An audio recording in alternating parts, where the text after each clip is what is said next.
Hello and welcome to the Tifo Football podcast. I'm Joe Devine, and today I'm delighted to be joined by JJ Bull, Wahoo! Luke Bosher, Hi, and Reuben Pinder. Hello. All right, how's it going? Yeah. Also, Steve Hankey's here. hello. There he is. Okay, fine. Steve Hankey wrote something about you here, Luke. He says, and he's back for more, but with me for the first time. Fresh from the Athletic newsroom, it's Luke Bosher. Okay, here's the things that we discussed on today's podcast. Chelsea performed admirably, right, Steve? When down to 10 men against Arsenal. We talk about Reece James's virtuoso performance in midfield for, capital letters, the Blues. Yeah? I'm resting the whole world champions thing for a bit. Right, Yeah, okay. but it'll come back. Why the capital letters? I think that was more the subtext. I'm going to of that. say probably not intentional. It was more typo. Yeah, fine, I wonder if he's sad, and he's trying to emphasize through the script that... My subconscious is communicating. Yes, you've capitalized the Blues because you're trying to... No. Cut that bit out.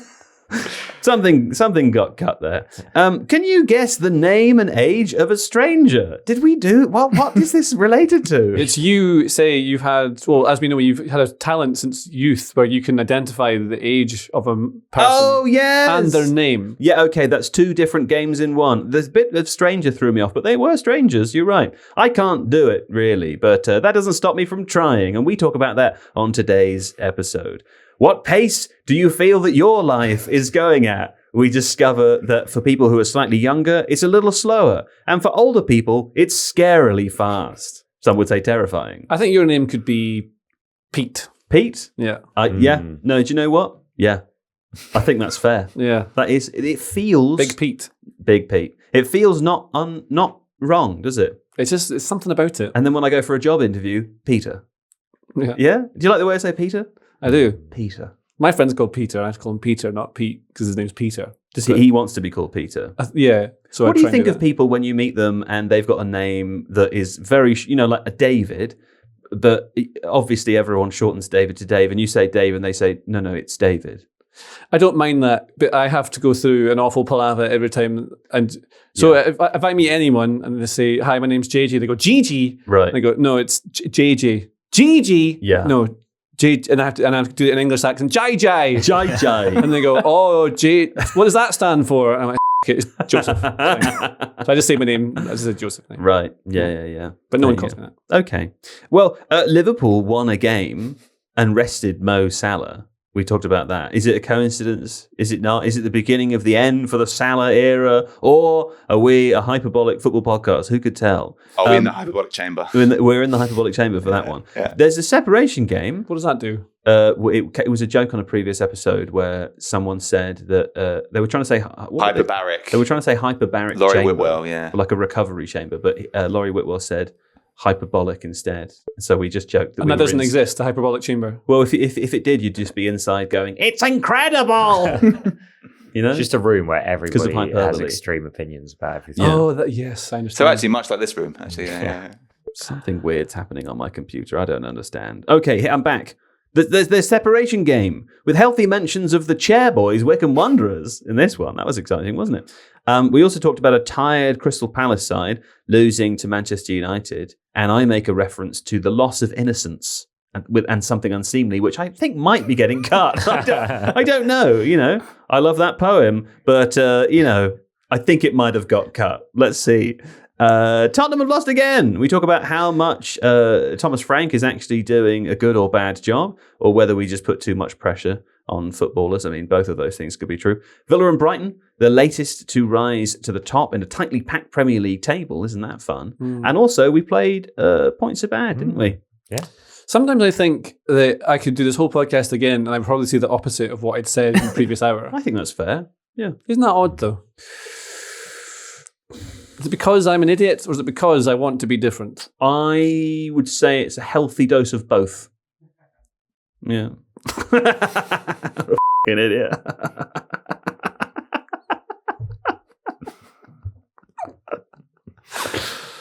I've got a gig on Saturday. Oh, yeah?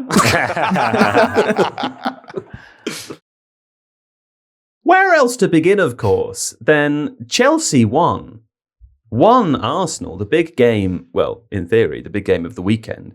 The spoils were shared, writes Steve Hankey on the Fulham Road, as Chelsea and Arsenal drew 1-1 at Stamford Bridge. A tight but scrappy first half was defined by a clearly deserved, again, writes Steve, a clearly deserved red card for Moises Caicedo. But despite the numerical disadvantage, Chelsea did take the lead from a set piece before Arsenal levelled. We end the Premier League weekend, JJ, with Chelsea third in the table, 1 point behind Man City, who are now just 5 points behind league leaders Arsenal. Let's start with Chelsea then, because it's a relatively impressive result given the power of this current Arsenal side. What did you think of it, JJ? The power. Is there a potential shout for a title race here, or are we just kind of thoroughly admiring them and impressed? I think they're doing well just now. They've snuck into that discussion, and I think they're not badly placed to be able to do it. Yeah. Does that make sense? Sure, it does. Yes, that's good. I saw John McKenzie tweeting to say that Chelsea have now, or Enzo Maresca has now entered his out of possession pantheon. He said it was one of the finest out of possession performances he'd seen all season. I mean, it's worth saying that they were down to 10 men in the first half. So. I don't remember choosing that pantheon. No? No. He's got a pantheon. It's normally religious settlements that gets you through. Normally I choose God of the Seas for the extra production that comes Depends from on how many sea tiles. How many sea tiles there are. Coastal tiles, not deep sea tiles, Luke. Don't get excited. There's a Civ reference. What's that, Steve? Civilization. Yes. Reference, okay. Stevilization 6. It's my favorite. It's my favorite game. Yeah. But anyway, what I noticed in this game was how aggressive and energetic Chelsea were from the very start. So I guess there's out of possession stuff that I haven't really noticed, but the way they went at Arsenal, they couldn't really get settled on the ball at all. They're just constantly going for them, and I think that's so Chelsea changed quite a lot what they're doing against different teams, and I think Maresca is quite tactically flexible. He's got his principles in place. He wants to keep the ball and play nice football, and sometimes it can be a bit boring. We've seen in the past, but I think Cucurella is just unbelievable this season and personifies everything you probably want from a footballer. Really dirty, so easily, but he's really good. Right. He's just the proper sort of character that you want in a team. And I was thinking that Chelsea team's got a bunch of characters in it, and that's what usually defines a good team. Cucurella is one. Enzo Fernandez is definitely a character. Reece James definitely a character. Yeah. You need them. You need characters. I think so. If you're writing a novel where there's a title race, you definitely need characters. And then to be able to when they went into 10 men, they were still really good, and they were still pushing Arsenal right to it. They could easily have won the game, I think, even. Yeah. But definitely not. Where does this rank in Chelsea's performances this season for you so far? Were you surprised to see this, or is this what you expected?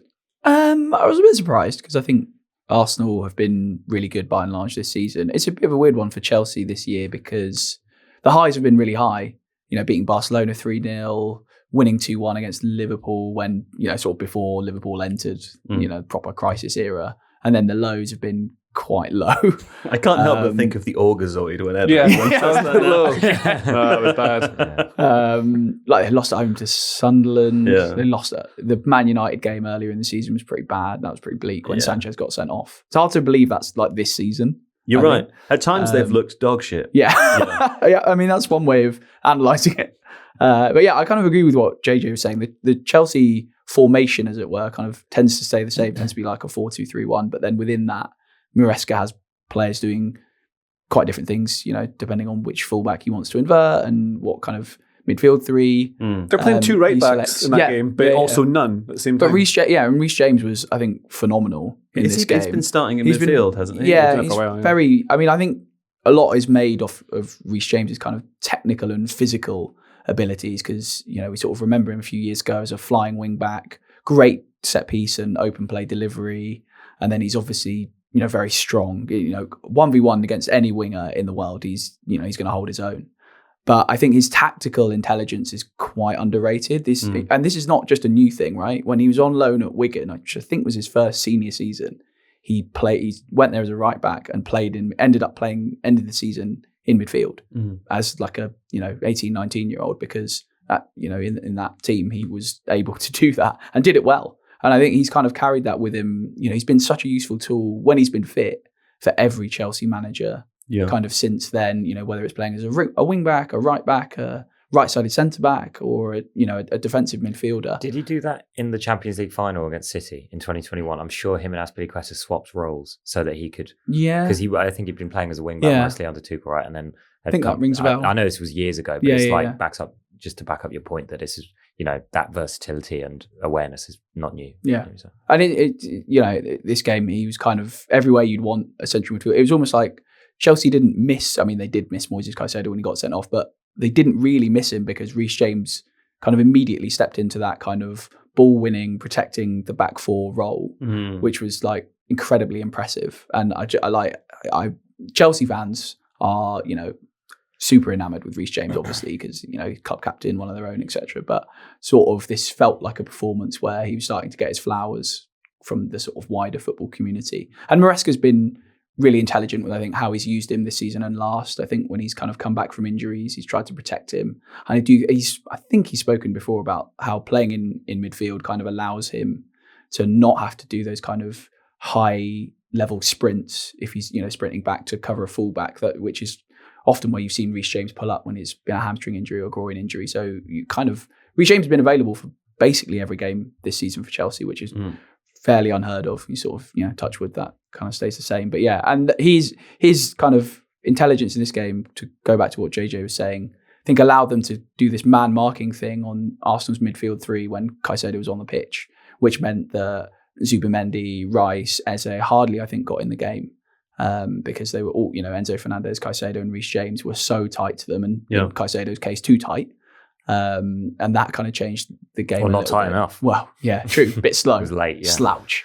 And then when I think Arsenal brought Odegaard on, that allowed them to be a bit freer in possession because he's just really good. But yeah, that was very impressive. And Chelsea have done that a few times when they come up against midfield threes. They can do man to man. I think when they come up against a back three or back five, they do that less because it doesn't quite work in that shape. But yeah, Maresca, I think, he is evolving as a manager, which I think is kind of what Chelsea wanted when they hired him. They knew he was young.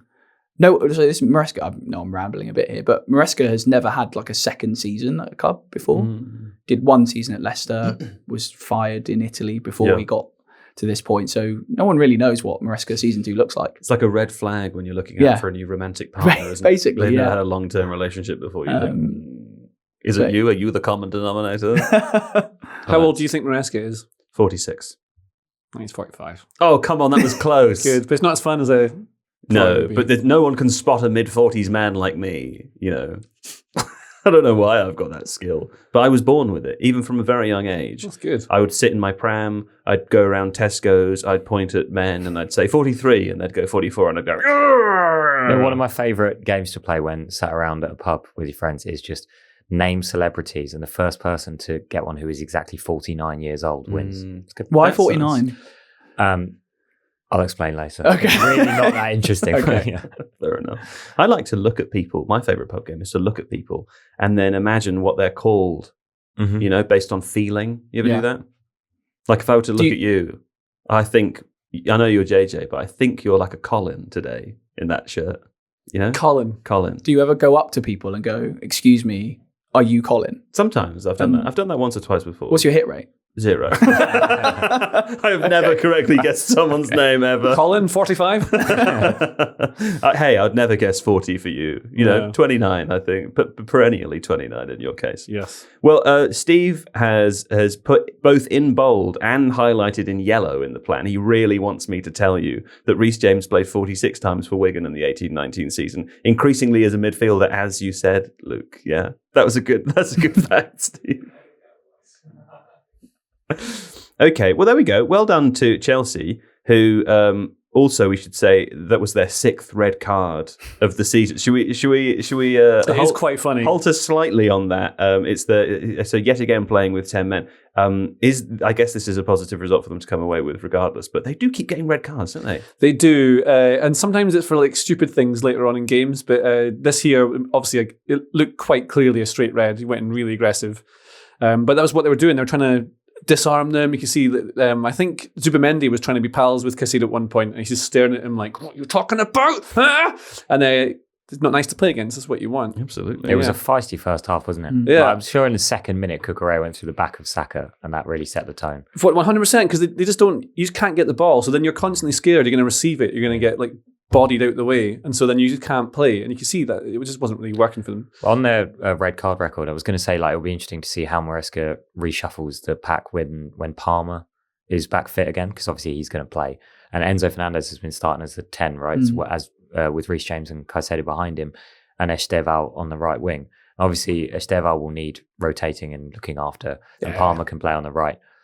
But maybe Palmer wants to play as a 10, and then Enzo has to move backwards, and then James goes to right, whatever. But then if they keep getting sent off like this, somebody will always be suspended, so it won't really be that much of a headache. Do you notice as well, the set pieces, the corners, they would just put them to the near post every time against Arsenal. I didn't notice that, no. Yeah, That's where Chalobah scored as well. Yeah. Oh, They were doing it. I don't know if they did it every single time, but I noticed they were doing it repeatedly. So Really? it must have been a thing they were working on, yeah. Do you know why I didn't notice that? Why didn't you notice that? Because I didn't watch the game. Ah, Doesn't help, does it? No, Doesn't I help watched at it. all. Yeah? Yeah. Would you enjoy it? I did enjoy it, Right. and I would watch it again. Would I? Well, maybe you would have enjoyed it for this reason, that we know Arsenal have been very consistent with their centre-backs over the years. Can you guess how many times in the last 4 years that they've played a game without both of Saliba and Gabriel? None. 2. Oh. It was 2 times. The last time was, this year, 25th of May, 2005, was a 2-1 win over Southampton. Almost doesn't count because everyone was beating Southampton last season. It was also like the penultimate game of the season. It was just completely irrelevant. There you go. And the last time before that was against Manchester City in 2021 when they lost 5-0. So they've been remarkably consistent. With that in mind, obviously... Do you know who did start in that game? Who? Sorry, just to emphasise kind of how much Arteta has transformed this Rob Arsenal Holding. team. Let's guess. So the entire Arsenal 11 from their 5-0 loss against Man City in 2021. Should we go around in a circle so that we're not all shouting guesses at Steve? Wherever, yeah. I'll guess Rob Holding first. Yep, middle of a back five. Oh, middle? Per Mertesacker. No, he was long gone. I think he was in charge of the academy by then. What year is it we're doing? 2021. What year is it now? 25. 2025. Which is why that stat that you read out, I think, is slightly... It should start in 2022 because Saliba was not at Arsenal. Well, he was out on loan that season. Oh. But it's having either, because the Yeah, point I is know. like Which consistency. it basically just means that Gabriel played most of that season, Yeah. right? Yeah. Yeah. So yes, we've got Rob Holding. Your guess. Aaron Ramsdale? Nope, he wasn't there yet. He Oh joined my in God. 2022. So who was their goalkeeper? Now at Fulham, David Seaman. That's a pretty big clue. Bernd Yeah. Leno. Bernd Leno was in goal. Okay, back to you. Well, I sort of already guessed Pablo Mari. Nope. Okay. I mean, Saka. Yeah, Saka started on the right. Okay, should we play it where if you get one right, you get to keep guessing? Yeah, Sure. sure. Okay. Go on, now I've go got on, Joe. one right. Aubameyang. Yeah. Lacazette. Nope. Ah, Their previous number 10 started as their left-sided forward. Also now, Ozil. no. Also now at Fulham. Oh, what's his chops? Smith Rowe. Emil Smith Rowe. Emil Smith-Rowe, yeah. Well, You're on the we ball. mentioned that Xhaka got sent off, so... Yeah. Yeah. Who would have played on the flanks? Well, wing backs? Yeah, wing backs. I'm sort God. of tempted by Bad players. tempted by Hector Bellerin. No, I think he that's was a good in... guess, though. I think he was in Barcelona at this point. Yeah. Right now. Christ, this is really hard. I can't think what Do we have any more? happened that year. No. Give us the answers. Kieran Tierney, left wing back. Oh, of course. Said Kolasinac, left centre back. Never would have got him ever. No. Callum Chambers, right centre back. I was about to, honestly, I was about to say That's Callum very good. Chambers. Really? right wing back. Cedric Suarez. Oh my Oh, God. Yeah. God, they were bleak years, weren't they? Yeah. Oh, yeah. Arteta really has He's transformed really this team. Who else? dragged Who them else up. did we miss? Odegaard starting next to Xhaka. Odegaard, of Yeah. course. God, he's been there for a lot longer than you think, hasn't he, Odegaard? Mm. Yeah. I had a moment yesterday where there was, I can't remember if it was a film that came out in or something. It was 2018 was the date for this thing. And in my head, I thought, well, that's very, very recent. And then I realized next year, 2026, we're not far off 10 years after 2018. God, time really It's all speeds gone up, really doesn't it? fast. It does go really fast, yeah. Yeah. Yeah. Before we know it, We'll be dead. that's it. What about you? How old are you? 28. So it's time's still not going that fast for you yet, is it? It's going pretty fast. Is it going fast? Pretty fast. How fast would you say it's going? 1.5 times the usual pace. Yeah, Christ, yeah. The usual pace was so good, wasn't it? Oh, God, The school pace was terrible. That was bad. But the pace around 20, that was a good pace. That's like what I think the usual pace should be. I think I'm now on 3 times. When you're at pace. school, the 6-week summer holiday feels like forever. Oh my it? God, an eternity. Yeah. And now 6 weeks like that, no big deal. Yeah? Yeah. Have you paid the mortgage? I don't know. That's it. Don't have one. It's horrifying, isn't it? Yeah. So centre-backs. I think had Gabriel played in that game, that would have given Arsenal a bit more. You'd have to call him Gabriel, don't you? That's his name. I think it's Gabriel. Gabrielle. Yeah. Isn't that the singer? Yeah, the singer. Yeah. Yeah. If she was there, we'd have all had a good time. Would you have watched, Joe, if Gabriel the singer was Gabriel 100%, I would have watched. Yeah, I'm just trying to remember. Do you know the what I think song we should that was do? in the boxing ring? To make So- football better, because it's all just like machines who are all super fit and athletic. Every single game, one place on the pitch should be decided at a lottery, and a fan from the stadium has to come in and play. Doesn't matter who they are, like what age, they have to play that game, and then that way it's one of their own playing, and it's more fun. Yeah, I mean, dreams can come true, can't they? They really can. Oh, that's Gabriel. Right, okay, yeah, nice. Anyway, congratulations to Arsenal. I think maybe the thing to say about this game perhaps is that had they lost it, it would have been very noisy, wouldn't it? It all would have seemed like they would have had people like us going, is it over? Is it over? They're going to lose? But as it is, it's 1-1. I'm not even tempted to say that, Still feel like they're going to win. They could very easily have won it.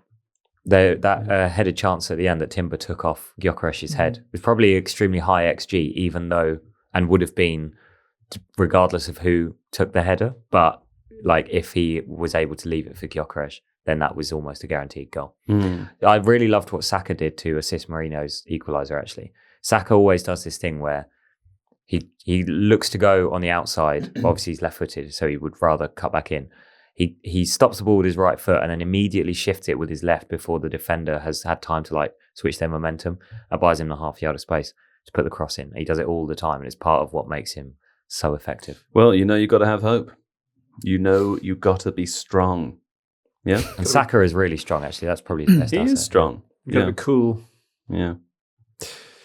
West Ham 0 to Liverpool. A win. A victory for Liverpool. They're sparing these days, aren't they? Congratulations to them. JJ, you watched the whole thing, apparently. It says here you watched the whole thing. I watched all the games on Sunday, Joe. Yeah. Well, we should say that Liverpool are 8th now in the league. Only 3 points off the Champions League places after winning. This game, this was an away win as well. The main headline, I suppose, for this game, and it's tempting to read probably what might be too much into it, potentially, is that Mo Salah was sort of quote-unquote dropped for the game. Arne Slot was very keen to point out that they have, 4 games in 10 days, and that, this is a normal thing. But you could also make the argument that this is quite a good opportunity, isn't it, to just pop him on the bench and see what happens. And they did win a game. And given how rare that is, you sort of think, well, the correlation isn't causation or whatever, but, maybe it is. There was a strong caveat here in that they're playing West Ham, who are fucking awful. They've won a couple of games recently, though, West Ham. They're bad. They've got nothing about them. I think it's... if I was the manager, I'd be concerned because I don't know how you really get anything out of them. They don't have characters. Yeah. Well, I don't even know. Paquetá is a character. Yeah. That's another thing. They didn't have 11 players. That was later on in the game, though. The game's already done then. Mm-hmm. But yeah, it is relevant putting Salah there. I've been saying for ages, we've done lots of videos and stuff like that. Like, Slot's attacking shape is basically like a 4-2-4, also the defensive shape. And so what you really need are wingers in those sides. Because Gakpo's always coming inside, but Salah tends to be a bit wider. But Salah doesn't play like a winger. He plays like an inside, but he's stuck on the wing and it doesn't really work. And so you put Szoboszlai there, makes total sense because he's got an amazing delivery on his right foot. He can hug the touchline, but also really strong defensively. And Liverpool there's a lot of goals been happening by people coming down that left side and Salah not tracking them. And then the right back being someone like Szoboszlai or Curtis Jones or someone who's not really... Yeah. I think they do quite well at right back. I don't think... It's not like they're not right back because they can't do it. It's just sometimes you need someone else there. And Joe Gomez staying wide quite a lot, but is more of a sturdy defender.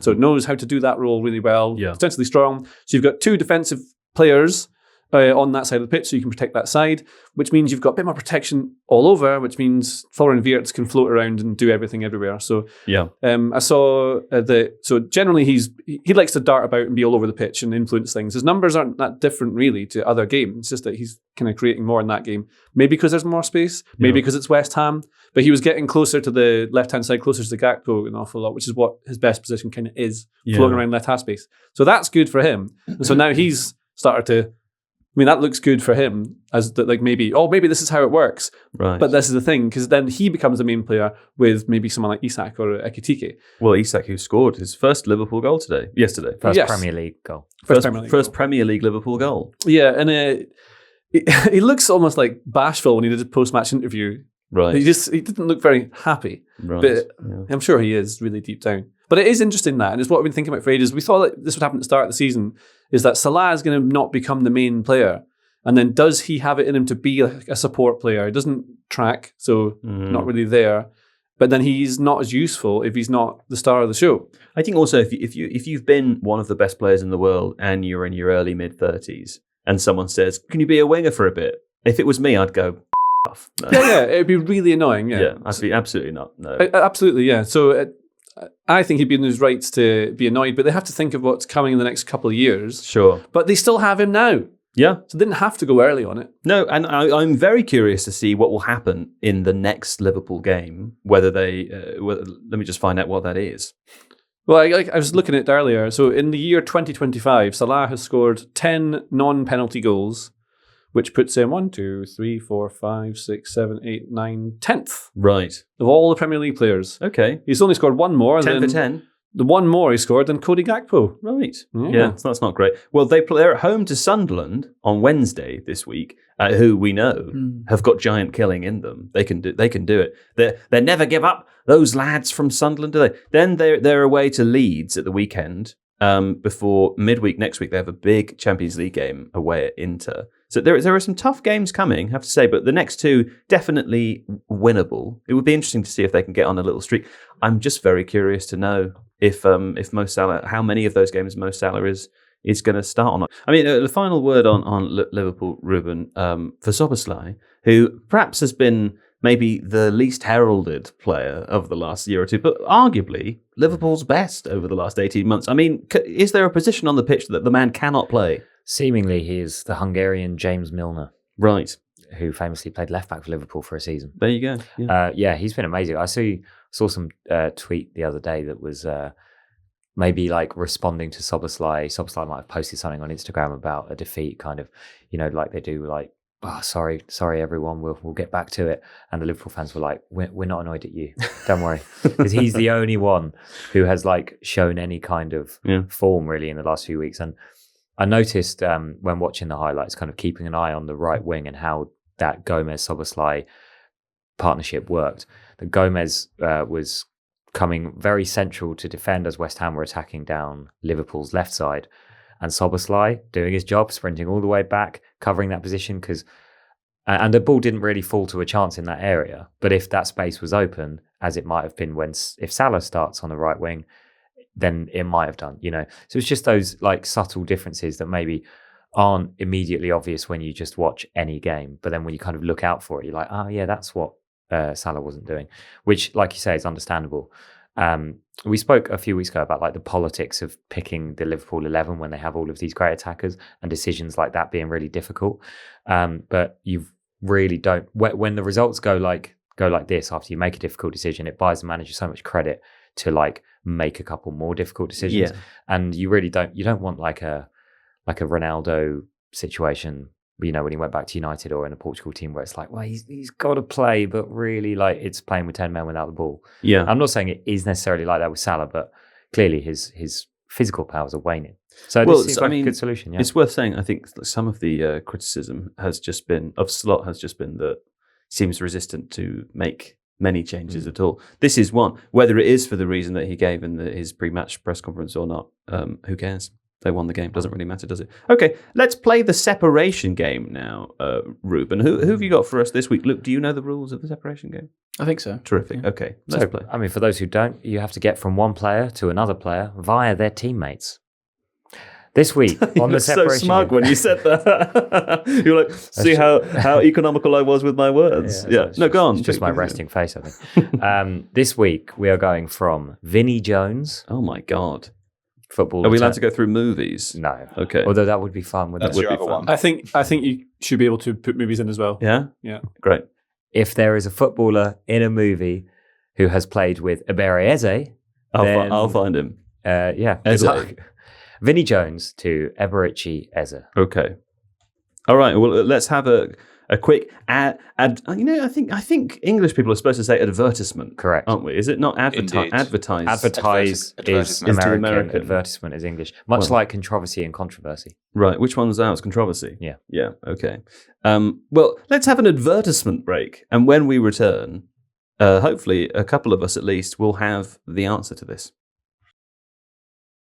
Yes. Okay. Okay. Okay, and we're back from the break. Moments after a kind of creepy and spooky yes from JJ Bull's corner. I guess we'll come to him last, Reuben. Take it away. Luke, have you managed it? Yes. Yeah. In how many? 3 in between. 3 in between. You claim to have it in? I claim 2 in between. 2 in between. Okay, we'll Yeah. start with Luke's 3. Yep. Then we'll hopefully improve with your 2, and then we'll find out whatever JJ is manically laughing about. Luke, away you go.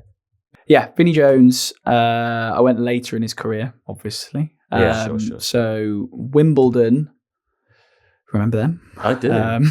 Nope. Wimbledon 97-98 season. He played with Jason Ewell. Yeah, nice. Jason Ewell. Yeah. Of the Ewell log family. Yeah, I don't know how well would you pronounce that I differently. don't know. It is. No, it's- Yeah. Oh, That's Jason is Ewell. that- Correct. Jason I was Ewell. like, I don't remember that. Ignore player. Joe. Ignore Do you Joe. know? Yeah. No. Play for Charlton as well, Jason Did he? Ewell. Well, Yeah. That's where I remember him. Well, at Charlton, he played with Hogan Ephraim. That's not a real person. Yep. Of the photo frame family. Yes, yeah. Right. It's actually Hogan. his dad that How do you spell frame? Ephraim. Oh. EPHRAIM. I've absolutely never heard In the of this 11-12 guy. season, they were both at Charlton. Jason Ewell was at Charlton until 2012. Yeah. Wow. Yeah. Good for him. On loan from Blackpool, apparently. Right. And A then lot of layers to that guy. Hogan Ephraim, in his career, played for Wycombe Wanderers for 1 season on loan. Unfortunately, did not hit. This is what I was really hoping for. Did not overlap with Eberici Eze during his loan spell at Wycombe That Wanderers. would have been really cool. But Joe Jacobson, who was a Wycombe Wanderers stalwart, Sure. Played bridges that with gap. both. I think there was a couple of seasons in between. So that's 3. Yeah. Nice. It's a lovely route. That's though. good. Yeah. Very nice. Yeah. I like that you went through Ezra's EFL. Oh yeah, schooling. yeah. I remember watching him on loan at Wycombe. So I'm partial to the odd Wycombe game on Saturday. Why? My local team Oh, right. growing up. Fair. And I remember watching him on the half season he had on loan, and I was like, "What the hell is this guy doing at this level? Like, there's no way he should be here." We'll go right to the very top. Is Duncan Alexander a Wycombe fan? He is, is. yeah, He he's is. a He's a Wycombe fan. proper chair boy. Right. There you go. Nice. Okay. But there is a shorter route, of course. Well, I found it in 2, I think. I started with Eze, and then I sort of reached back into the past, as I am wont to do late evenings, shut my eyes, think about it, Anyway, Eze played for QPR, of course, in 2017, along with, you'll remember, fellow countryman James Mackey. Oh, yeah. James Mackey? Yeah. I saw him in a pub in Dublin. No, I saw him in a pub in Belfast. once. Really? Yeah. Well, those are 2 places you shouldn't get confused. James Mackey played at Wimbledon 2003 with, remember Peter Hawkins? No. No one does. His Wikipedia page is pretty sparse. Although he played until a ripe old age. He played from 1996 until 2015 for Chatham Town. He is, according to Wikipedia, he is currently the Chatham Town assistant manager and has been since 2014. So either an incredible club stalwart, well done to him, or what's he got to do to get that big job? It's been 11 years. Or his Wikipedia page is out of date. Or no one has updated his Wikipedia page. It's always possible, isn't it? Well, of course, the news hound would get onto that little one. Where did he play with Jones? Where did he play? He played at Wimbledon in 1997. It's kind of like a not cheap but a boring one where I used the same club twice. He was at Wimbledon for quite a long time, and in 1997 he was there with Vinnie Jones. And so, where did he play with Jamie Mackey? Wimbledon. Oh right, in 2003. Right. Okay. Yeah, that's it. That's fine. There you go. That's my more fun route. I'd love to. Vinnie Jones played with Ben Thatcher. Right. Yes. Do you remember Ben Thatcher? Yeah. Took out Pedro Mendes. Of the roofing family. Yeah, exactly. Yeah. I believe at Wimbledon. And then Ben Thatcher played at Manchester City with Nader Manuha. So that's harder. That one's harder. Can't think of a job. Who was at QPR when Eze came through. Nader Manuha. There we go. Yeah. Okay, come on then, Cacklefex. What's happening over there? I did it in 5. Okay. 5. Right. Now, as you'll be very aware, Vinnie Jones played for Wimbledon, but he also appeared in an episode. But in 1994, he appeared in an episode of Surf Potatoes. What's Surf Potatoes? It's a TV show in the 90s. Do you remember it? Yes. Is it potatoes surfing? I don't think so, but he played himself, and in one episode, he starred alongside Anna Friel. Wow. In Surf Potatoes. I know what you're doing here. This is so good. Anna Friel was, of course, a big star in Goal the Movie. Yes. A great film. Which had Zinedine Zidane in it. Wow. As himself. He played at Real Madrid next to Sergio Ramos, who went to PSG. Yeah. Where he played with Thilo Kehrer, who went to West Ham, who played with Declan Rice for West Ham, who went to Arsenal with Deborah Chiesi. Fantastic. Nice. Which bit were you waiting for? Was it the Anna Friel connection or was it the football bit? The football bit. You found the Anna Friel connection straight away. Yeah. No, I believe the Zidane at Real Madrid, that was goal 2. Uh-oh. No. Yeah. Says he was in goal 1. No, you're right. Really? It was goal 2. That was when Santi went to Real Madrid in the movie trilogy. He may well have been in the first one as well. Well, either way, I think Anna Friel was probably in both. I can do it with like David Beckham as well. Yeah, that's true. You could do it. I'm being pedantic as I always am. I can work my way through it. Have you seen the third Goal movie? Is that one called Goal 3 Disallowed? I can't remember, but it's so bad. I don't think I've seen that one. I don't think it got... It's one of those movies where you watch it and they go, they ran out of money. This is like A-level budget. I would like to watch it. One of my highlights from, I think it was Goal 1, is when he steps up to take a free kick and he's very right-footed in the film. Yeah. But the footage they use is of Lauren Robert, who almost exclusively used his left taking a free kick. So the angle he runs up to take it is impossible. He lines up to take it with his right and then he does a Santi Cazorla and goes, no, I'm going to hit this with my left. And he rotates his starting position. Is that what he does? And everyone on the bench is like, oh, man, what's he doing? And then it flies into the top corner. Anna Friel was in goal 2, living the dream, so it does count as a valid because they were, of course, engaged in a relationship. Indeed. Her and Santiago Munoz, not Munoz. He played for Palace. More on him later. Okay, well, there we go. That was exciting, wasn't it? Did we lose a section? No, here it is. I found it again. Not to worry, Steve. Everything's fine in here. Crystal Palace 1. 2 Manchester United. Reuben, you were there. JJ and Luke, you again, Steve informs me you watched the whole thing. What a shame for both of you. Manchester United, they rise to 7th, don't they, in the Premier League title, Premier League league table. Leapfrogging, they haven't got 7th in the title. That's very far off the truth. They leapfrog Crystal Palace in the process. A Jean-Philippe Mateta penalty gave Palace the lead in the first half, but United turned the result around, right, Steve, in the second, with goals from Joshua Zirkzee and Mason Mount, both assisted by Bruno Fernandes, whom I have heard sort of dragged Manchester United to a victory in this game, Reuben. Let's start with Palace, though. How comes they lost? Tired. Right. Yeah. It's bad. Yeah. The fatigue is really setting in now from the European Thursday-Sunday grind, which everyone knew was going to happen. It's been visible since October when Palace had the better of the chances in a game against Everton and ended up losing 2-1. We were dominant in the first half against United, I thought, this weekend. Mateta missed a really good chance. And Nketiah had a really good one as well. He had to come on for Salah quite early, so there's that injury to contend with. But then in the second half, the energy levels just Well, there was an interesting quote, wasn't there, from Oliver Glasner after the game. He said, "If you play for the first time in your club's history in European football, I think the right answer is invest and not save." And we saved, by which, of course, presumably, he means they should have bought more players. Yeah, and he's right. It's obviously more nuanced than that, but he is right. I always say this: there is no backup for Munoz unless you count Nathaniel Klein, which you probably shouldn't. The only positions he can really rotate are central midfield and maybe one of the back three. Otherwise, everyone plays every game. So, and this is leading to sloppy decisions, wastefulness in front of goal. Like Mateta, I know it's in the script that Mateta should be given his flowers because he scored a retaken penalty. He's actually underperforming his XG this season. Really? He scored 7 goals, which is decent, but from 9.4 XG. He missed a sitter against Bournemouth at the end to win it. He missed a 1v1 against United. His hold-up play and link-up play is still very good, and he played a really important goal in Mitchell's goal on Thursday in the Conference League. But yeah, Glasner is right to say that he needs more players, or at least better players. Like they bought a backup left wing back in the summer for €3 million from Ajax, Borna Sosa. He's just not very good, so he never gets to play. We've got AFCON coming up, injuries. Steve's being a troll in the doc. What bit in the script? There was nothing there. He's deleted the statistic that I was about to read to you. And he's put, what bit in the script? There was nothing there. Well, unlucky for you, Steve, I have a memory. And that is that since Oliver Glasner has joined Crystal Palace, the only players who have scored more goals than Philippe Mateta are Jean-Philippe Mateta, of course, are Salah and Haaland. Yeah. You, Steve. Yeah. You can delete it from the script, but I read it once and have sort of remembered it. Though, so you missed the nuance. Who cares? People don't come to this podcast for nuance. People love that stat, and it is true. But it feels.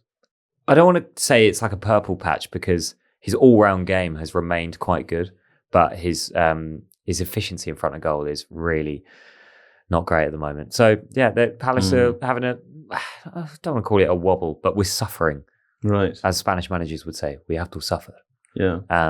And yeah, we could do with some more players. But what the club would say in response to Glasner, I guess, is UEFA squad cost ratio rules are very strict and we can't just spend willy-nilly. Well, there was a bit of analysis that Alan Shearer did on BBC on what United changed in the second half, which I thought was excellent because, again, didn't really notice it at the time, but they just started trying to close down people in the second half. Right. So they came out, I think Amrin went nuts at them at half time and just had them going. So the second half, you see, they weren't leaving any space. They were closing players down straight away. It's been infuriating if you're a United fan. They don't do that from the very start. Sure. Because you had like Wharton just running in with heaps of space, Kamada arriving in heaps of space.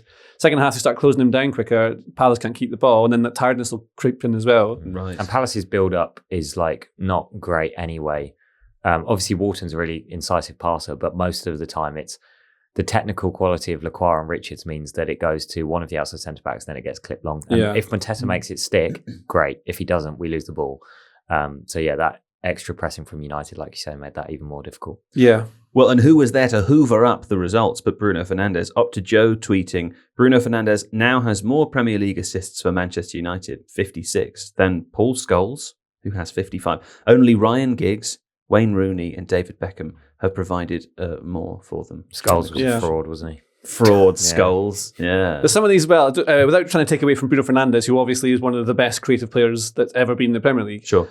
One of the assists was him just laying off rolling the ball to Mason Mount. Sure. And Glasner was furious about that. Well, yeah, because with the Palace, like I'm not complaining about the goal standing. Just want to make that clear. Yeah. Palace were not ready, and they should have been ready. Yeah. Henderson was still setting his wall, and then when the ball got laid off, he was moving to his left and then had to dive back to his right. It does go straight through the wall. It's great. It's good finish, yeah. And also, I thought Xerxes' finish. He's like wide of the goal. It's not really an assist either, that one, is it? No, but it's more of an assist. It's much more of an assist. But I don't know where Xerxes pulled that finish from. It was so good. It was like he had a square of like that where he could have like scored and made it. I want to blame the sunlight being in Henderson's eye, but I'm not going to. It was quite frustrating to watch that game because of the lighting. Well, where I sit. Come on, God! Where I sit, there's enough cover from the roof of my stand that I don't get any glare, so I can see everything perfectly. But if you're closer to the pitch at the bottom of the stand that I'm in, then it does become very difficult. And on TV, when you've got that diagonal strip of sun between shadow,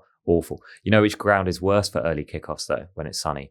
St James's Park, because the pattern in the roof creates this like grid of shadow on the pitch, and it's just the worst. Someone messaged me over the weekend to say, can we make a Tifo video about this, because they were watching the game at Selhurst Park and said it was like they felt bad for the camera operator having to try and set the exposure. Well, when they eventually refurbish the main stand, then the cameras for TV will be on the other side. Yeah. Perhaps we could just block out the sun. That'd be good, wouldn't could it? do that. Build a massive dome. Yeah. Put it over the top. Big sun dome. Keep them inside where they belong. Yeah, the sun Control people. them. I agree with you. Now, very quickly, let's just sneak past Tottenham. 1-2 Fulham. I only pause here to say this is another terrible result, we should say, for Thomas Frank, who's having quite a bad time of it, Luke, isn't he? He said a number of sort of strange things recently. I'm starting to think that he's not going to last the season. What do you think? No, it does sort of appear that way because their output going forward is just so dreadful. And like you watch Tottenham games, highlights or full games, and it's so uninspiring going forward. And there's obviously a reason for that, right? Solanke's injured, Kulusevski's injured, Maddison's injured. Son, I know, was on the down in his last full year, but they haven't really replaced him properly, I think. And it's the same team that finished 17th. Yeah, so. There's very few. They didn't do a lot in the summer, and you're looking at the lineups and you're like, okay, this is kind of the same group that were really bad for large patches of last season. Yeah. And I think I do like Mohamed Kudus as a player. I worry that he's not like the guy. He's a nice piece, right? I think. And I worry that his inconsistency that he showed at West Ham is like, he means that he's struggling because all their attacking is just funneled through him, basically. And he is good, but I think they need some other players back, right? Yeah. And it's whether Frank can last that long. I feel a bit sorry for him because I did quite like him. Thomas Frank. Yeah, Frank. Yeah. Because I think he's been dealt with a pretty bad hand. Yeah. It reminds me a little bit of Graham Potter going in at Chelsea when there's so much like chaos around the club, like Daniel Levy leaving, transfers, they lost Harry Kane, I know it's a couple of years ago, but there's so much kind of going on around, and it's a manager stepping up from a smaller club to a bigger club. Question marks over whether he can kind of handle it. Fans immediately are against him. He's kind of lost that already. He did say something the other day, didn't he? Say that the people complaining weren't real Spurs fans. The fans booing. The fans booing. They booed Vicario because he had a bit of a stinker. Right. Again, was that in the Fulham game? In the Fulham game, yeah. I mean, personally, I agree with that sentiment, but I do think if I was the manager of Spurs, I wouldn't say it. And also, like, when you're like, the fans are already on your back. Yeah. The last thing you need the fans on side, right? Otherwise, it's the pressure to kind of sack you is ever more. And that's a big part of managing a club like that big, is 100%, knowing what to say when. Yeah. Well, we said on this podcast a couple of weeks ago when we talked about this, that I wonder, like, genuinely whether it's a combination of he was the coach at Brentford, which is a smart club that does smart things, and like he was great there, but also he was made to look good by being there, and also he looks like the conversation we had was like he looks like a kind of techie guy, like he looks like he's Scandinavian. You think like he understands the business model of Spotify, like all of that stuff. He's benefited from the way that he looks, whereas actually I wonder, like, now we see him at Spurs, he seems to be saying the wrong thing quite semi-regularly. He's like, everything you said is totally correct in that, like, he's been dealt a pretty shit hand in terms of... Are you cancelling Thomas Frank for wrong thinking? I'm not cancelling him. I'm simply saying that I think he is he has the advantage of the benefits of people's perception of him based on what he looks like and his career to this day, right? So I'm saying that he's been dealt a difficult hand at Spurs. There's been poor injuries. This is a team that, whatever we think of Ange Postecoglou, they finished 17th. Like, this squad is not a great squad, and fans, I'm sure, still believe that Spurs should be finishing in the top 6, and don't know how realistic that is this season. But even within that spectrum, he still seems to be saying the wrong things. Like, it would be quite easy for him at this stage to not say that the fans that booed aren't real fans. Also, I was listening to Totally earlier, and they said that he made a comment about how he'd been interviewed for both the Chelsea and the Manchester United jobs previously. It's like, it's just not something that you should say at this stage when you're under this much pressure. I feel like he's kind of like it a bit. Yeah, I think I see what you mean. It reminds me, actually, there was a manager called Mark McGee who joined Aberdeen on his first press conference. I think he said that he'd rather have had the Celtic job. So like, it just was never going to work. Because even if it's true, you just don't say it. Because part of it is when you step up to the bigger clubs is the media management of it. Yeah. And it's an enormous, like, globally supported club. Whereas Brentford, I guess, probably hasn't quite got that yet. I know, but being sort of quaint and quirky and open at Brentford is like, it's refreshing. The media love it. You know, you get a bit more insight. Oh yeah, we'll let people come in. Everything's fine. You do the same thing at Spurs. But then Postecoglou was quite. He talks like a person. He breaks what the rules you're supposed to do are. Yeah. And I think that bought him a lot of probably some time. It bought him goodwill when they were playing well. Yeah, and I think people still have, even though the thing with the 17th, I've seen it being analysed to death, where people saying, well, he left all the good players on the bench, so they were rested for the Europa League and they won that, and so therefore he made the right choice and whatever. And I agree with it, but he did speak. Yeah, like I say, against the way you're supposed to kind of do it, and that definitely helped him. Thomas Frank, I don't know if it's so much that. I think that is a good team. I think the squad's quite decent. They've brought in players like unsensible transfers that we've been recommending for ages and stuff like Randall Kolomoani, all that sort of thing there. Is it much better than Villa though, for example? I was just looking at Brighton. just looking at the 2-11s, and Villa. Maybe this is like outcome based because Spurs have been losing games or whatever, but like Villa looked like they have probably the better 11. I think it is outcome based because I understand exactly what you're saying. I think this sounds so stupid, but if Spurs were currently sitting in fourth and had beaten Fulham 3-0 this weekend, you'd be like, oh, they've just been underperforming. They're actually fine. That's a really good squad because Kudus is amazing. Like, he's a really good player. Exactly. Like, he's a really good player. Kolomoani is great there. You got what's his name? It's Archie Gray, is it? Yeah. I really like him. He's going to be superb. Sure. Mickey van der Ven is fantastic. Yeah. Destiny Udogie is a fantastic player. Pretty shit the other day, but yeah. Was he though, or did he just make an error? Like the goals he conceded against Fulham. 7 errors. One of them, not against Fulham, I'm saying the previous game. Well, the Fulham game, for example, so they let 2 goals early on. So that's how they lost it. Yeah. One of them was a shot that it looks, when things start going wrong for you, these goals are the ones you concede, where someone pings it from the edge of the box, just misses someone, it deflects past the goalkeeper. Yeah. You understand it. The second one, Harry Wilson pings it in from the throw-in. However, it's amazing. It is an amazing finish from that position. But Vicario jogs back to his own goal when he should be sprinting. I don't know, man. I think it's... Porro and Danso try to play offside by stepping up instead of covering the empty goal. Like, those are things that you can control. But I just don't think you think he's going to shoot. And also, I think it's Udogie falls down just before he slips, before he hits it. I think was the reason that Spurs fans booed Vicario because of his mistake leading up to that goal. I sort of assume so. Yeah. So, yeah. But Spurs fans are very frustrated with the Bentinha double pivot of Bentancur and Palhinha because neither of them are very good at progressive passing. But against PSG in their 5-3 defeat, when they were winning for a bit, they played Bergvall, Sarr, Archie Gray, Bentancur. So, like, why not play them more often in the league? There's a fun team in there. When Thomas Frank got hired, and my friends were asking me, do you think he'll be good there?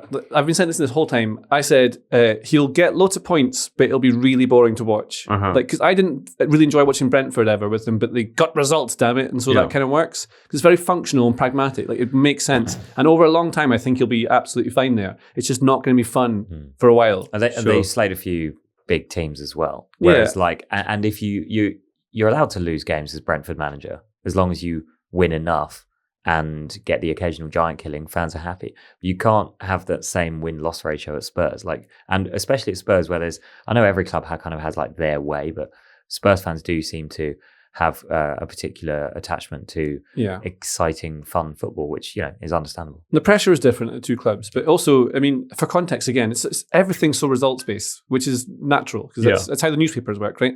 But Spurs are 2 wins away, 6 points away from Champions League spot. That's true, but I actually think I disagree there. I think you said before that if they were fourth and whatever, when they were fourth. Or when they were in the top 4, because you remember they were first about 6 game weeks into the Premier League.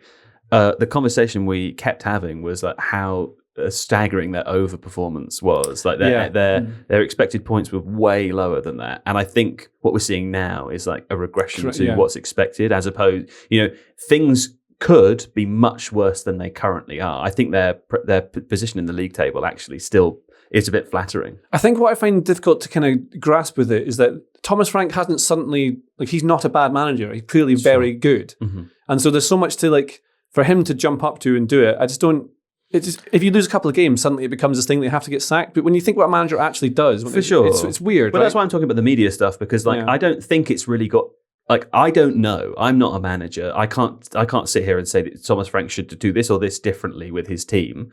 I think, as I said before, I think this we can have a debate on how good the squad is or isn't, but it's a tough situation to be in. The thing that worries me is that he's handling media situations weirdly, and even though it's stupid and shouldn't matter, it does matter, because as Luke said before, as soon as the fans are against you, that's really the thing that causes the powers that be at football clubs to sack the managers. Otherwise, they'd be happy. Like the people who run football clubs, they're not stupid. They know that managers need time. The reason they sack them before they've had enough time is because the fans make it like intolerable not to. And sometimes you just can't correct it, because that's what's happened. And Thomas Frank needs to not say stupid shit in press conferences. I think he can do that. I think you've seen a couple of like youngish. I know Thomas Frank's not that young, but coming from a small environment to a big media environment, like Reuben Amorim when he first came to Man United was incredibly candid, to almost to a fault, where he was saying, we're dreadful. Every press conference from Reuben Amorim was like, okay, wasn't going to say now. And Maresca had a similar thing at Chelsea, where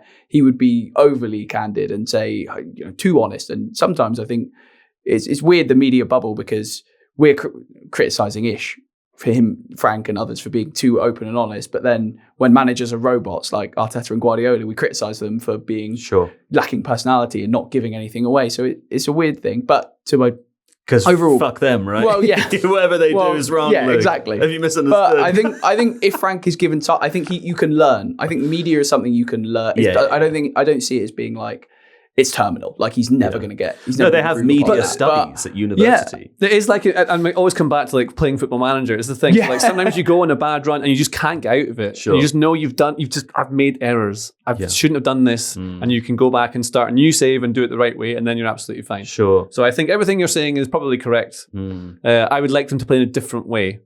I don't like the way they play. It's not very fun to watch. Same. Well, I mean, they're sort of jammed up there in the middle, aren't they? With a lot of other teams, Steve Hankey. They're all jammed up in there. Very tight. They've got an identical win, draw, loss record to Newcastle and Everton. And Everton, yeah. And a team, Spurs. One of those teams we've accused of being in crisis. The other we've said are reborn and incredible. Well, Spurs play Newcastle midweek. Oh, that's exciting. At St James's Park. A lot of midweek fixtures, making our Wednesday podcast record very tricky indeed this week. Absolutely. Not looking forward to that. All my work this week, yeah. Let me say, in this topsy-turvy Premier League season, 4 wins out of 5 in the league has seen Aston Villa rise to 4th in the table. An absolute beauty from outside the box, right, Steve, from Boubacar Kamara, gave Villa their latest victory, a 1-0 win at home over Wolves, who I didn't watch this game. I hear that Wolves were much improved performance-wise, which is nice because they've been absolute dog shit, haven't they? But beyond that, I believe, I'm thinking off the top of my head, I think there's like something like 5 points between 5th place and 15th place or something. There are 6 between 3rd and 14th. Okay, between 3rd and 14th, there's 6 points, right, which is quite a lot tighter than usual, which is causing this sort of strange effect, isn't it? Where like every week there's a new team, or a new team that's doing badly, or a new team that's doing well, or whatever. Pretty exciting. Which one's your favourite if they're in the middle of the pack? My favourite of the middle of the pack? Yeah. Newcastle, obviously. Is it Newcastle? Obviously. Oh, because he supports Newcastle. I forgot about that, yeah. Sometimes I forget because he does such a good convincing job of making me think that he doesn't. Did you know he's a Newcastle fan secretly? No. Yeah. Hid that quite well. Amazing, isn't it, really? This is not true. When you look at the shirt he's currently wearing through particular glasses, it's just a Newcastle shirt. It's black and white, the whole thing. I like all the teams. Yeah? Yeah. Every weekend, my flatmate and I, he also supports Crystal Palace, he will look at the fixtures and be like, well, if they lose, we win, and they also drop points, we could be 3rd. And I'm just like, yeah, and then we never quite get there.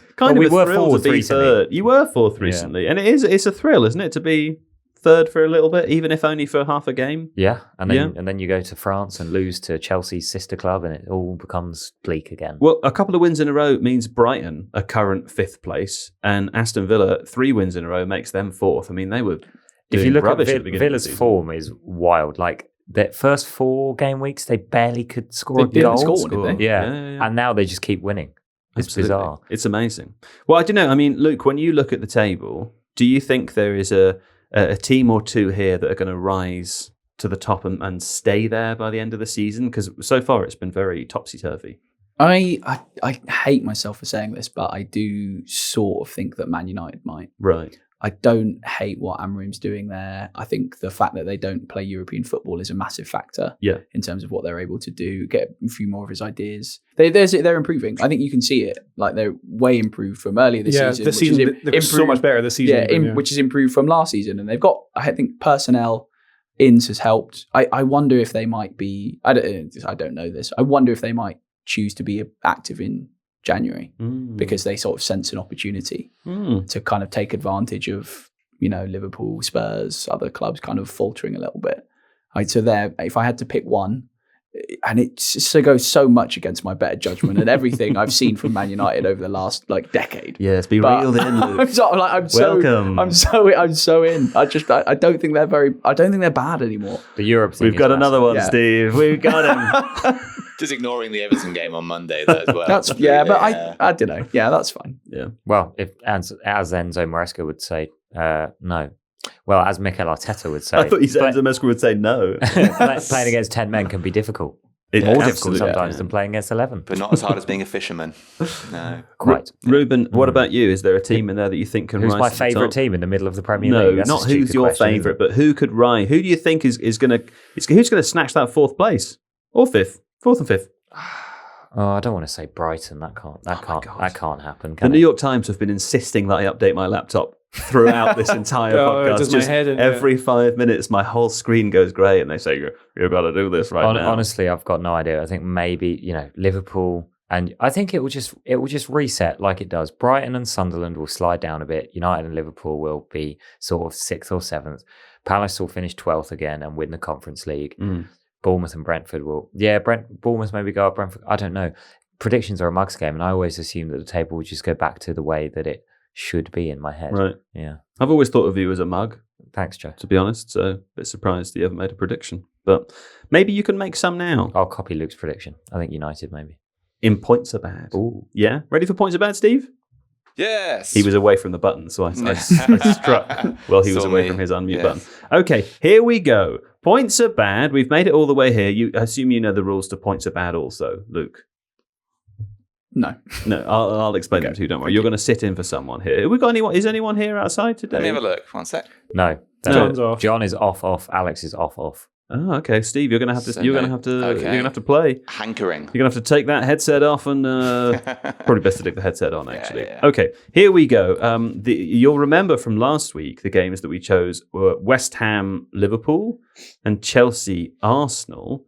I have to say, John, who's absent today, very good week last week. He only added 2, drawing with the 1-1 bot. John's predictions were 3-0 Liverpool, adding just the 1 there, and 2-1 Arsenal, again adding just the 1 there. Beyond that, JJ, you and me added 3 together. Pretty good. Congratulations. Reuben, you added 4. That was JPB, wasn't it? It was JPB. And who played for Kaya last week? Was it Kaya? Kaya played for Kaya. Probably. Yeah. Yeah. Well done to him. He added 7. That wasn't bad. good at all. He predicted 4-2 for Liverpool, West Ham, and he predicted 3-0 to Arsenal, neither of which it was. So the total scores as it stands, JJ, you're in last place on 61. I'm just ahead of you, 58. John's on 55, despite getting thoroughly barkered last week. 11 points he added last week. Amazing. He's still middle of the pack. Reuben, you're also on 55. Kaya's on 53. I mean, he added 7. He's still... Was he really that far ahead? He had a really good run for a few weeks, Kaya, one of the which I did for him. But, Have you worked out the rules yet? I think so, but I'm scared to say. And the 1-1 bot is in 41, way out ahead. 1-1 bot, we're not allowed to take 1-1 because it's basically too good. The way the scoring system works, people say that when long-time listeners still don't understand this, it's not really a prediction game. It's not one prediction game, it's 2 within every game. So say, for example, it was Manchester United versus Manchester City, and I said 1-2. right? Yep. If Man United scored 2 goals instead of 1, Yep. that's 1 away. So it's adding I'm 1 with you. point. But if Manchester City scored 0, it would be 2 away. Yeah. So that's 2, that's 3, right? Yeah. It's not really like, it doesn't matter who wins or loses. It's completely irrelevant. Yeah. You're just guessing how many goals both each team teams will will score. That's Right, it. okay. Yeah. You would think it would be about winning, but it's not. Now, you'll be playing today in place of Kaya. So I hope you can do him well because he's currently the leading human. I'm familiar with him. Yeah. And then Steve, you'll be playing in place of John. Okay. Okay, excellent. Okay. Yeah. So the loser last week was Kaya. Luke, that's you. That means that you get to pick the 2 Premier League games from either from midweek this week or from the coming weekend that you would like us to predict for today. I can throw you a few suggestions if you like, or you can just say whatever you want. So either of the next 2 game weeks. Yeah, because we're not going to play this again until Monday next week. So you can get midweek this week or one the from weekend. each. Or one from each if you want. I can do one from One each. from the top and one from the bottom, Yeah. please. I mean, sort of spoke about it. I'm interested by Newcastle Tottenham. Yeah, okay. So that's I know that is plays Tuesday. into JJ's hands as a Newcastle fan. Well, sometimes though, when you're a fan, you can get in your own Okay. head and you can predict poorly. That's match day 14 then. Yeah. And Okay. then 15. I would like. I like Leeds Liverpool. Oh, Saturday night Leeds, at Ellen Liverpool. Road. Yeah. That's a bit of me, that. Saturday night at Ellen Road. What an exciting place to be. Marching on together. No, that's not what I was thinking, but okay, it works. It kind of works. It kind of scans, works. Yeah. Okay, great. Well, we'll also start with you because you, Kaya, had the highest score last week. That Yep. means that you predict first. So I'd love to hear your prediction, please, for Newcastle Spurs. 2-0 Newcastle. 2-0 Newcastle. Okay. And then your prediction for Leeds Liverpool. I'm going to go 1-2. 1-2. Okay, Liverpool. 2 to Liverpool. Great. Also, the other thing I didn't have to explain to you because you guessed first is that those scores are now off the table for other players. Oh, okay. You That cannot is choose interesting. the same scores. Otherwise, whoever's out in front just picks the same scores as the person that's behind them, and Yeah. you don't want to add those bad points. Okay, next up to guess is Reuben. Newcastle United 2, Tottenham Hotspur 1. Okay, 2-1 to Newcastle, and then for Leeds Liverpool. Leeds United 0, Liverpool 1. Okay, JJ, you're up next. Let's start with Newcastle Spurs 0-0 0-0. Okay, and Leeds Liverpool. on Saturday.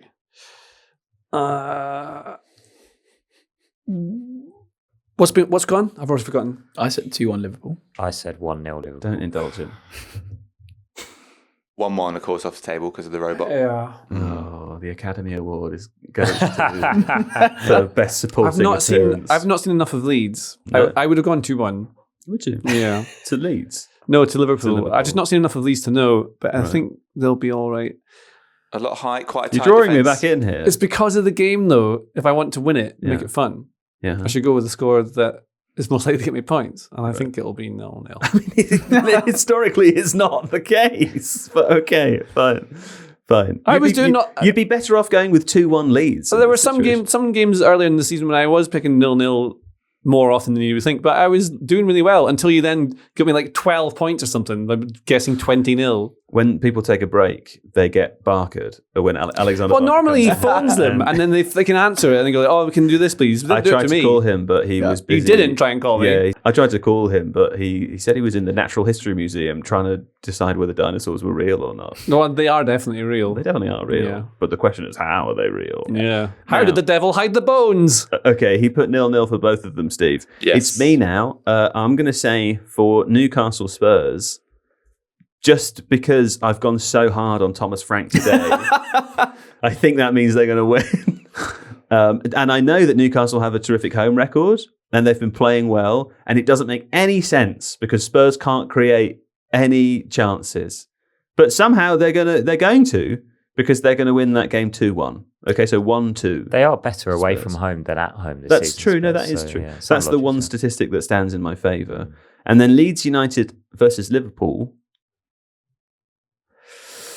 I think that might just be 1-0 Liverpool. Has that been taken? That's been taken by Reuben. Oh, that's a good guess. That one's a good guess. Okay, what else is taken? Sorry, Steve. 2-1 to Liverpool is taken. 0-0 is taken. 1-1 is taken. I'll take 2-0 Liverpool then. Okay. My specific prediction there is that it takes them 70 minutes to score the first goal, and then they score the second one when Leeds are trying to break away. You know? Okay. Yeah. There we go. You don't get extra points for that. No, I know, Or but fewer. I get style points when it comes true. And then, John, that'll be you, Steve, today. What are you predicting for Newcastle Spurs? So I do think it'll be a Newcastle win because strong home record, etc. As Makes discussed sense. when I made the perfect prediction for Newcastle Manchester City, a 2-1 win. Yeah.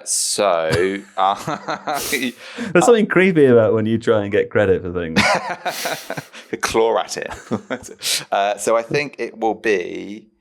I think I'm going to go for... Give him an inch. 1-0 Newcastle. 1-0 Newcastle? Yeah. All right, great. Yeah. That's a pretty good prediction, actually. Yeah. And then the other one is Leeds-Liverpool. Yes, I think Leeds will score 1, but I think Liverpool will score 3. So I think 3-1 away victory for Liverpool. Okay. I think. All right. Yes. There we go.